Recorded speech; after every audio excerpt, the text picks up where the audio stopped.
nampiga toka. Shetani wewe, uniwezi, ndio maana niko hapa. Pale mpaka ujasiri wa kuja mahali hapa. Naongea kwa kujiamini, maana najua serikali tukufu ya ufalme wa mbinguni iko na mimi hapa.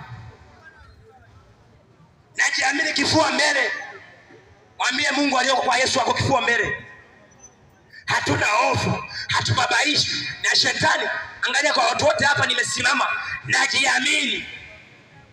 Sina hofu.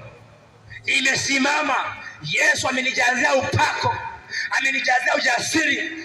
Ninaye Yesu, ninaye Yesu. Shetani hanibabaishi. Nikwambie, Yesu anatengeneza. Yesu anasafisha. Haijalishi umeteseka kwa muda gani. Haijalishi wewe umekuwa mlevi kwa muda gani. Haijalishi umevuta bangi kwa muda gani. Mpaka imeshaharibu akili.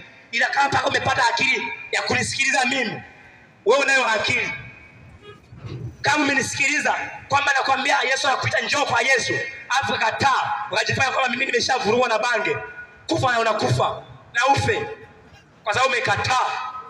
Biblia inasema ukikubali na kutii utakula mema ya nchi. Ukikataa na ukaidi utalauliwa na upanga. Leo kulauliwa na ulauliwe, lakini ukikubali, njoo kwa Yesu akuwe huru. Njoo kwa Yesu akuweke huru. Na kusubiria hapa, njoo kwa Yesu. Njoo kwa Yesu. Njoo kwa Yesu mama. Njoo kwa Yesu kijana. Usiogope, Yesu anasafisha. Unaniona mimi napendeza hivi? Ni Yesu. Ni Yesu. Ni Yesu. Siri ni nini? Siri ni Yesu. Ni Yesu. Njoo kwa Yesu kijana mwenzangu. Njoo kwa Yesu, kimbia bwana.